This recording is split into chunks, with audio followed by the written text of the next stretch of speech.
Hello and welcome to yet another interesting edition of Frontliner on Ogama TV, the program where we examine the issues shaping our nation and ask the difficult questions that matter.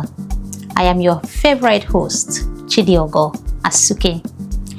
Today, our attention turns to a development that has sparked intense political and public debate across Nigeria. Following the abduction of school children and teachers in Orire local government area of Oyo State, Governor Makinde condemned the incident as a grave violation of human rights and called on the United Nations and international human rights organizations to investigate the circumstances surrounding the abduction. According to the governor, the attacks on innocent children and teachers go beyond ordinary criminality. They strike at the very heart of society by threatening the future of the nation's next generation. He argued that international support could help ensure transparency, accountability, and justice while exposing those responsible. My dear good people of Oyo State, today our hearts are filled with immense relief as the children and teachers abducted from the Hauro, Eshinle, and Yawata communities in Orire local government area have finally been reunited with their families. I therefore, with a full sense of responsibility as the Executive Governor of Oyo State, call on the appropriate international human rights and accountability mechanisms, including those within the United Nations system, to closely examine the facts surrounding this abduction and the circumstances of its resolution. However, this position has been strongly rejected by the Nigerian Senate. During plenary, senators condemned the governor's appeal, describing it as unnecessary and inappropriate. Senator Adams Oshomole argued that requesting a United Nations investigation was not statesmanly and warned against politicizing such sensitive national security issues. The Senate eventually adopted the unanimous position condemning Governor Makinde's request. Well, Mr. President, I read this morning in newspapers and I've seen it with the electronic.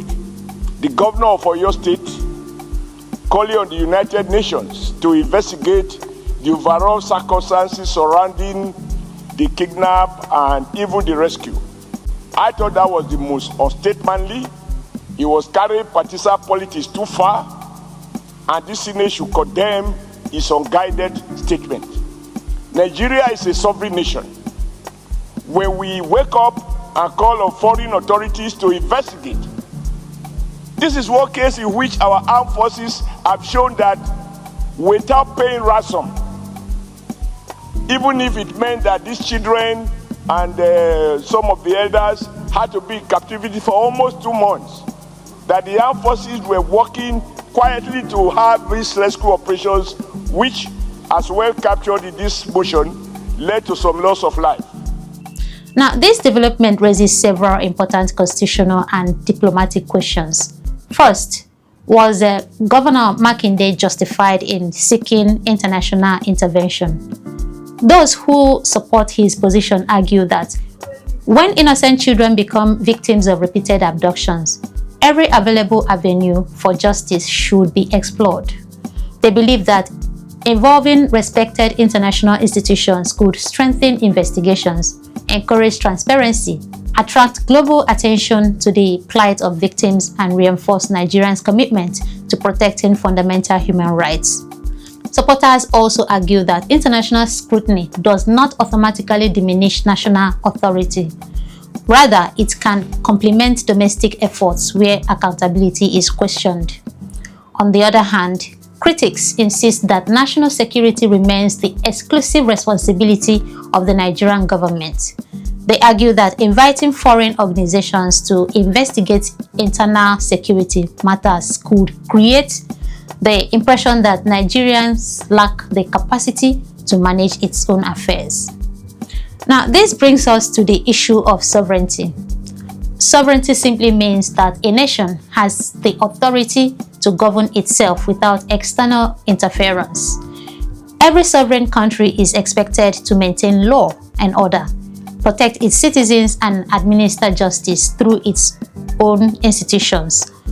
For this reason, many believe that any invitation for international investigation should come through the federal government, which constitutionally conducts Nigeria's foreign affairs, rather than through an individual state's government. But another important question remains: at what point should a sovereign nation seek international assistance? International intervention is generally considered appropriate when a country faces extraordinary circumstances beyond its capacity to effectively manage. These may include genocide, crimes against humanity, widespread war crimes, prolonged humanitarian disasters, or situations where national institutions have completely broken down or are unwilling to protect citizens. In many cases, such interventions occur only with the consent of the affected country or under established international legal framework.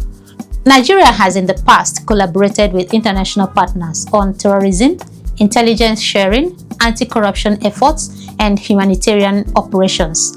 Such cooperation does not necessarily erode sovereignty because it is undertaken with the country's approval and within agreed legal framework.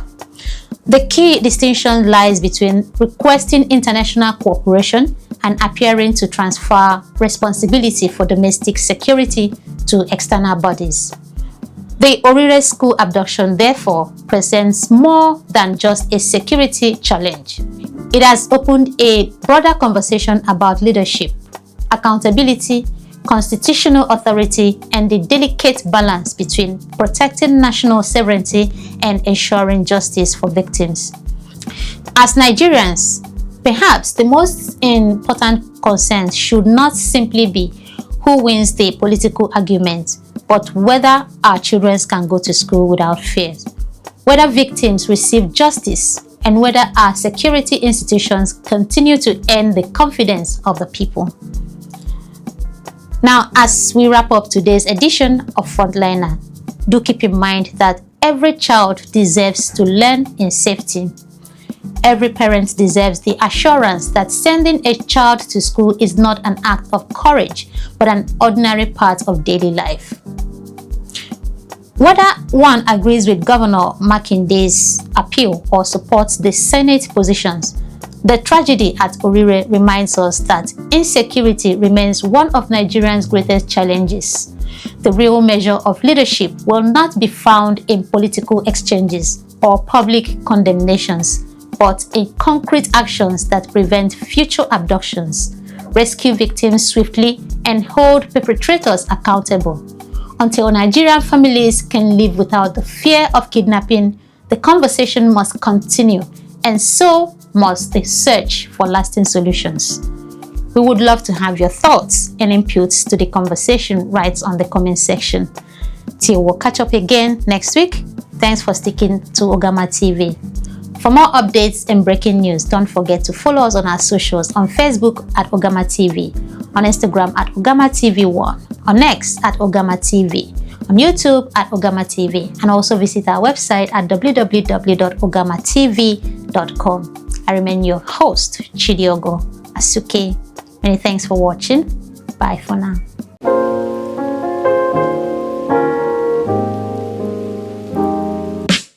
What's trending? What do you know? What are they not telling you? This Sunday, step into the front line of truth. Frontliner with Chidiogo, a bold new program on Ogama TV. We break down viral topics, analyze trending issues, and uncover the real story behind the headlines. No filters, no bias, just facts. Showing every Sunday only on Ogama TV. Frontliner, stay ahead, stay informed.